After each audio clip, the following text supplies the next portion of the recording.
Hay un tipo de silencio que no te destruye, te construye. Un tipo de soledad que no llega para castigarte, sino para pulirte. Y si hoy te sientes solo, si sientes que el mundo te dio la espalda, escúchame bien, no estás siendo abandonado. Estás siendo elegido para una transformación que los demás no entenderían. Hay momentos en los que la vida te arranca a todos, no para dejarte vacío, sino para que aprendas a llenarte con tu propia voz. Cuando todo el mundo desaparece, es porque Dios quiere hablarte sin interferencias. Porque hay lecciones que no se aprenden en compañía, sino en cuevas donde solo resuena el eco de tus pensamientos. Mira, no es fácil caminar cuando nadie te aplaude, cuando el teléfono no suena, cuando los mensajes no llegan. Pero es en esa temporada donde se forjan los gigantes. Los héroes no nacen en estadios llenos, nacen en cuartos oscuros, llorando pero avanzando, temblando pero caminando. Si estás pasando por tu noche más solitaria, te aseguro algo: estás en el taller de los valientes. Hoy quiero hablarle a los que siguen de pie, aunque el mundo no los vea. A los que siguen soñando, aunque la esperanza se les haya hecho trizas. A los que están aprendiendo a hacer su propio ejército cuando no hay nadie alrededor. Porque salir adelante no es tener apoyo, es tener propósito. No es tener compañía, es tener convicción. No es que el mundo te empuje, es que tú aprendes a volar sin alas. Así que, si hoy estás solo, prepárate. Porque ese silencio no es vacío, es un llamado. Y cuando respondas, cuando entiendas que no necesitas aprobación para avanzar, la vida misma se moverá a tu favor. No porque todos te acompañen, sino porque aprendiste a caminar con el único que nunca te abandona: tú mismo. Hay momentos en la vida donde el ruido se apaga, las voces se alejan y las manos que antes te sostenían desaparecen. Y justo ahí, en ese silencio que parece una condena, es donde comienza tu verdadera formación. La soledad no es un castigo, es una llamada divina para que dejes de buscar fuera lo que solo puedes encontrar dentro. Muchos huyen de ella, la disfrazan con distracciones, con pantallas, con gente vacía.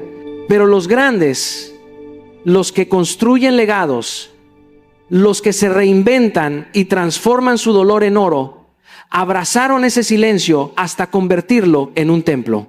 Cuando nadie camina a tu lado, es porque la vida quiere que escuches tus propios pasos. Es ahí donde descubres que la fortaleza no se hereda, se fabrica. Aprendes a conversar contigo, a conocerte sin máscara, sin el aplauso del público. Recuerdo haber pasado noches enteras sintiendo que el mundo me había olvidado. Pero con el tiempo comprendí que no estaba solo, estaba siendo educado. La soledad era mi maestro más severo, pero también el más sabio. Me enseñó a no depender del reconocimiento, sino de mi propósito. En ese aislamiento, si sabes escucharlo, aparece la claridad. Descubres que no necesitas ser acompañado para avanzar, que tu misión no necesita testigos para tener valor. La soledad te prueba para que cuando llegue la compañía correcta, no la necesites por debilidad, sino la elijas por amor. Por eso cada día regálate una hora contigo mismo, sin teléfono, sin ruido, sin nada que anestesie tu alma. Pregúntate con honestidad: ¿qué quiere la vida construir en mí en este momento? No busques respuestas inmediatas. Deja que el silencio te hable. Porque en esa quietud, en ese espacio donde parece que nada sucede, la vida está edificando tu siguiente capítulo. La soledad no destruye, purifica. No te aísla, te revela. Es el taller donde Dios pule a los que están destinados a brillar sin depender de la luz de nadie más. Hay una verdad que duele, pero libera. Nadie está obligado a creer en ti. No todos entenderán tu fuego y muchos incluso intentarán apagarlo porque les recuerda lo que ellos dejaron morir. Y es ahí donde la mayoría se rinde, cuando los aplausos cesan, cuando el apoyo se evapora, cuando las manos que te empujaban se convierten en miradas que dudan. Pero te lo digo desde la experiencia: los que triunfan no son los que fueron celebrados desde el inicio, sino los que aprendieron a hacer su propia ovación. El mundo puede no aplaudirte, pero el cielo observa cómo te levantas sin aplausos. Yo recuerdo cuando lancé mis primeros proyectos y la gente me decía que estaba loco, que no era el momento, que nadie escucharía mis palabras. Si yo hubiera esperado su aprobación, hoy seguiría esperando. Así que dejé de pedir permiso para avanzar y comencé a darme permiso para creer. Ese fue el día en que todo cambió. Aprendí que la validación externa es volátil, pero la convicción interna es inquebrantable. Cuando nadie te anima, háblate tú. Dite lo que esperas oír del mundo. Tus palabras tienen poder y si repites suficiente tiempo, aunque nadie cree en mí, yo sigo adelante, tu mente comenzará a obedecer esa voz. Es un entrenamiento del alma. Reemplazar la duda con determinación, el miedo con fe, la dependencia con disciplina. Cada mañana escribe 3 afirmaciones que comiencen con aunque nadie crea en mí, yo, y dilo en voz alta. Siente la vibración de tu propia voz llenando el espacio que otros dejaron vacío. Hazlo con el corazón, aunque al principio suene falso, porque llegará un día en que ya no sea una afirmación, será una realidad. Recuerda esto: la gente aplaude los resultados, pero el cielo honra los procesos. Y tú, aunque camines solo, no estás caminando en vano. Estás construyendo la versión de ti que un día otros seguirán. Sé tu propio aliento, no porque el mundo no te lo dé, sino porque has entendido que el viento más poderoso viene de adentro. El dolor tiene una forma peculiar de presentarse. Llega sin aviso, sin permiso y sin piedad. Pero si observas con los ojos del alma, te darás cuenta de que cada herida traía un mensaje, cada pérdida una lección y cada traición una dirección. Lo que creíste que venía a destruirte, en realidad venía a instruirte. El dolor no fue tu enemigo, fue tu maestro disfrazado. Yo también he tenido noches en las que me pregunté, ¿por qué a mí? No entendía por qué las puertas se cerraban, por qué la gente se iba, por qué los sueños se derrumbaban, justo cuando creía que todo iba a mejorar. Pero con el tiempo, comprendí que esa no era la pregunta correcta. La verdadera transformación comenzó cuando empecé a preguntarme, ¿para qué en mí? Porque cada golpe que recibí forjó una parte de mi carácter. Cada rechazo me obligó a encontrar dirección sin depender del aplauso. Cada traición me enseñó a proteger mi paz y a valorar la lealtad como un tesoro sagrado. El dolor tiene una pedagogía que no se enseña en las universidades ni en los libros. Te enseña paciencia, resiliencia, humildad y sobre todo fe. No hay crecimiento sin incomodidad y no hay fortaleza sin cicatrices. Yo no estaría aquí si no hubiera aprendido a leer entre líneas los mensajes del sufrimiento. Entendí que las lágrimas son tinta con la que Dios escribe las lecciones más profundas de nuestra vida. Por eso hoy quiero invitarte a hacer un ejercicio poderoso. Escribe tu última herida, la que todavía quema, la que todavía duele. Luego, escribe 3 fortalezas que te obligó a desarrollar. Tal vez esa herida te enseñó a ser más sabio, más valiente o más compasivo. Y cuando termines, dale las gracias. Sí, dale gracias al dolor. Porque Él no vino a destruirte, vino a mostrarte de qué estás hecho. El dolor no es el fin del camino, es el fuego donde se purifica el oro. Y tú, aunque hoy estés ardiendo, recuerda esto: el oro no se quema, se refina. Durante mucho tiempo esperé que alguien me escogiera. Esperé que alguien viera mi valor, que alguien me diera una oportunidad, que alguien me dijera, ahora sí, estás listo. Pero el mundo no entrega coronas a los que esperan. El mundo se mueve por los que se eligen a sí mismos. Nadie te va a dar permiso para brillar. Nadie va a llegar con una llave dorada para abrirte las puertas de tu destino. Eres tú quien debe construir la llave, ponerla en la cerradura y girarla con fe. Recuerdo los días en que enviaba propuestas, grababa videos, escribía mensajes y nadie respondía. Silencio total. Era frustrante, doloroso, hasta que entendí que el silencio no era un castigo, era una prueba. Dios estaba esperando a ver si yo seguía moviéndome aún sin aplausos, si era capaz de avanzar cuando nadie me miraba. Y en ese momento tomé una decisión: dejar de esperar ser escogido y empezar a elegirme a mí mismo. Empecé a hablar aunque nadie escuchara, a sembrar aunque no hubiera cosecha, a trabajar aunque no hubiera público. Y fue ahí, en el momento en que dejé de necesitar validación, cuando la validación comenzó a llegar. Escogerte no es un acto de arrogancia, es un acto de responsabilidad espiritual. Es decirte frente al espejo, yo soy el milagro que estaba esperando. Es reconocer que el mismo Dios que puso propósito en ti no se equivocó al hacerlo. Que no necesitas que otros crean para empezar, necesitas empezar para que otros crean. Así que esta semana, haz algo valiente sin pedir permiso. No le digas a nadie lo que vas a hacer, solo hazlo. Da ese paso, lanza ese proyecto, escribe esa carta, publica ese video, levántate más temprano, rompe ese miedo. porque los resultados gritan más fuerte que las explicaciones. Deja que tus frutos sean tu megáfono. Nadie puede vivir tu propósito por ti, nadie puede decidir tu destino más que tú. Y si estás esperando una señal, aquí está: escógete hoy, porque cuando te eliges, el universo comienza a moverse a tu favor. Y cuando actúas como si el mundo ya creyera en ti, tarde o temprano el mundo termina creyendo. He aprendido que el silencio no es un vacío, es un campo de entrenamiento. Es el gimnasio donde el alma se fortalece, donde los músculos invisibles de la fe y la paciencia se desarrollan. Dios no te esconde para castigarte, te esconde para prepararte. La cueva no es una tumba, es un aula. En ese silencio donde nadie te ve, Él te moldea, te pule, te enseña a depender más de tu propósito que de la aprobación. En mis comienzos hubo temporadas en las que el teléfono no sonaba, los correos no llegaban, los escenarios estaban vacíos. Y lo confieso, hubo días en que pensé que todo había terminado. Pero en ese aparente silencio estaba ocurriendo algo sobrenatural. Dios me estaba enseñando a construir sin ruido, a sembrar sin testigos, a crecer sin aplausos. Porque si no aprendes a prosperar en el anonimato, el éxito público puede destruirte. La preparación en lo oculto siempre precede a la exposición. El problema es que comparamos nuestro silencio con el escenario de otro. Vemos sus luces y sentimos que estamos atrasados.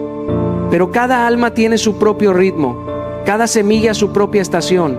Nadie ve las raíces cuando un árbol está creciendo. Y sin embargo, es en la oscuridad donde se forma su fuerza. Así que protege tu temporada de silencio como un tesoro sagrado. No busques escapar de ella, aprovéchala. Yo recuerdo una época en que, en lugar de lamentarme por no tener oportunidades, decidí crear una rutina de entrenamiento invisible. 20 minutos al día los dedicaba a leer, a practicar mi oratoria, a mejorar mis escritos. Esos 20 minutos silenciosos se convirtieron en la base de los mensajes que más tarde llegarían a millones. El silencio era mi gimnasio. Y cuando llegó la oportunidad, estaba preparado, no porque el mundo me lo diera, sino porque yo me lo gané en la quietud. Así que cuando sientas que nada se mueve, cuando parezca que Dios te olvidó, recuerda: Él no te ha escondido para siempre, solo te está afilando. Y cuando termine tu entrenamiento, tu regreso será innegable. Porque los que aprenden a prosperar en la cueva, cuando salen a la luz, ya no necesitan demostrar nada. Su esencia brilla sola. He aprendido que el rechazo, aunque duela, es una forma divina de redirección. No es un castigo, es un GPS celestial que te está diciendo: ese no era tu camino. Cada puerta que se cerró tenía huellas divinas, aunque en el momento no las viste. Y sí, lo sé. Cuando te dicen no, cuando alguien te deja fuera, cuando un proyecto se cae, cuando un sueño se rompe, sientes que todo se derrumba. Pero te aseguro algo: nunca se derrumba lo que está cimentado en propósito. Solo se caen los planes que no estaban destinados a sostener tu grandeza. El rechazo no te destruye, te reubica. Hay personas que no te aceptaron porque tu valor aún no encajaba con su visión limitada. Hay lugares donde no entraste porque tu tamaño espiritual no cabía en su puerta. Y hay oportunidades que perdiste porque Dios sabía que te iban a distraer, no a impulsar. En mi vida, cada no fue un mapa que me llevó a un sí mucho más grande. Recuerdo una vez cuando un evento importante me cerró sus puertas, me sentí frustrado, confundido, incluso un poco humillado. Pero ese rechazo me obligó a crear mi propio escenario, y fue precisamente ese acto de fe lo que abrió las puertas que antes me negaron. No persigas lo que se fue, porque mientras corres detrás de lo que ya terminó, te pierdes de lo que está por comenzar. Cada rechazo lleva un mensaje oculto, una lección, un redireccionamiento. El dolor del no es temporal, pero la sabiduría que te deja puede ser eterna. Haz este ejercicio. Toma una hoja y escribe los rechazos del último año. Ese trabajo que no salió, esa persona que no se quedó, ese proyecto que se cayó. Y luego, frente a cada uno, busca el regalo oculto. Quizá te diste cuenta de que vales más de lo que te ofrecían. Tal vez te llevó a un camino que jamás hubieras considerado. A veces el rechazo no es el final, es la protección disfrazada. Así que la próxima vez que una puerta se cierre, sonríe. No todo lo que se va es una pérdida, a veces es la forma en que el universo te aparta del camino equivocado. Porque lo que es tuyo no necesitará que golpees, te abrirá solo cuando estés listo para entrar. A veces creemos que la vida nos ha olvidado porque lo que pedimos no llega cuando queremos. Pero te diré algo que he aprendido entre lágrimas, fracasos y esperas interminables. El retraso no es rechazo. Que algo tarde no significa que no esté ocurriendo. Las raíces crecen antes que las flores y el silencio del suelo no significa ausencia de vida. Lo invisible también está trabajando a tu favor. Cuando la vida parece pausada, no es que esté detenida, es que te está preparando para sostener lo que pediste. He pasado temporadas en las que sentía que todo se movía menos yo. Miraba a los lados y todos avanzaban mientras yo seguía en el mismo lugar, orando, sembrando, trabajando y preguntándome, ¿y mi turno cuándo llega? Hasta que comprendí que la vida no me estaba castigando, me estaba madurando. Porque no hay peor tragedia que recibir algo para lo que aún no estás preparado. La demora no es un castigo, es un entrenamiento silencioso para sostener la abundancia que pediste. Si todo llegara al ritmo de tu ansiedad, te romperías con el peso de lo que no sabes administrar todavía. Cada retraso tiene una intención divina. El amor que no llegó, el contrato que se postergó, el sueño que no se concretó, todos estaban calibrando tu carácter. Las demoras no son negativas, son pausas necesarias para que tus raíces se profundicen. Ningún árbol florece sin antes haber crecido hacia abajo. Por eso, cuando la vida parezca no moverse, celebra, porque significa que tus raíces están fortaleciendo tu base. Haz este ejercicio cuando la frustración te visite. Repite con firmeza: esta espera también me está preparando. No lo digas solo con la boca, créelo con el alma. Y mientras esperas, no te detengas. Sigue leyendo, creciendo, aprendiendo, mejorando. La fe no es sentarse a esperar milagros, es trabajar mientras confías en que el milagro ya está en camino. Recuerda, el reloj de Dios no tiene prisa, pero nunca llega tarde. No confundas la preparación con el olvido, ni el silencio con el abandono. Las promesas verdaderas se gestan despacio, porque lo que llega rápido, rápido se va, pero lo que madura con propósito permanece para siempre. Hay ambientes que encienden tu fuego y otros que lo apagan. Hay personas que soplan vida sobre tus brasas y otras que con su miedo, su duda y su mediocridad las apagan sin que te des cuenta. Por eso te digo, rodéate de fuego, no de humo, porque tu entorno determina tu expansión. Si caminas entre humo, terminas tosiendo frustración, pero si caminas entre fuego, terminas ardiendo de propósito. Durante mucho tiempo yo también me rodeé de voces equivocadas. Gente buena, sí, pero conformista. Personas que me decían: no se puede, espera el momento, no sueñes tan alto. Y no lo hacían por maldad, lo hacían porque su mente vivía en una habitación sin ventanas. Pero yo decidí abrir esas ventanas. Aprendí que si quieres volar, tienes que dejar el nido del miedo. Si sigues alimentándote de conversaciones pobres, tu espíritu terminará malnutrido. No puedes construir una vida de abundancia con gente que solo habla de escasez. El fuego contagia. Y ese fuego no es arrogancia, es fe, es visión, es hambre de propósito. Busca personas que no te digan lo que quieres oír, sino lo que necesitas escuchar. Gente que te confronte con amor, que te rete a elevar tu estándar, que no se ría de tus sueños, sino que te pregunte cómo puede ayudarte a alcanzarlos. Rodéate de quienes te hablen de posibilidad, no de limitación. De quienes cuando les cuentes tus planes, te digan: hazlo más grande. Haz un ayuno social de 7 días. 7 días sin hablar con quien drena tu energía. 7 días sin redes que comparan tu proceso con el de otros. 7 días para escuchar tu voz interior y conectar con lo que realmente te impulsa. Porque a veces el ruido no viene del mundo, viene de las personas con las que decides quedarte. Recuerda esto: el fuego que te rodea aviva el fuego que hay dentro de ti. Si tus conversaciones no te encienden, te están apagando. Si tus amigos no te impulsan, te están frenando. No se trata de juzgar a nadie, sino de proteger tu energía sagrada. Porque quien se rodea de fuego, inevitablemente se convierte en luz. Y cuando tú ardes con propósito, iluminas el camino de todos los que aún están buscando su chispa. Al final de todo esto quiero recordarte algo que tal vez olvidaste mientras la vida te empujaba, mientras las decepciones te robaban el brillo o mientras la soledad te hacía creer que estabas detenido. No estás roto, estás siendo rediseñado. Cada silencio, cada lágrima y cada puerta cerrada no llegaron para castigarte.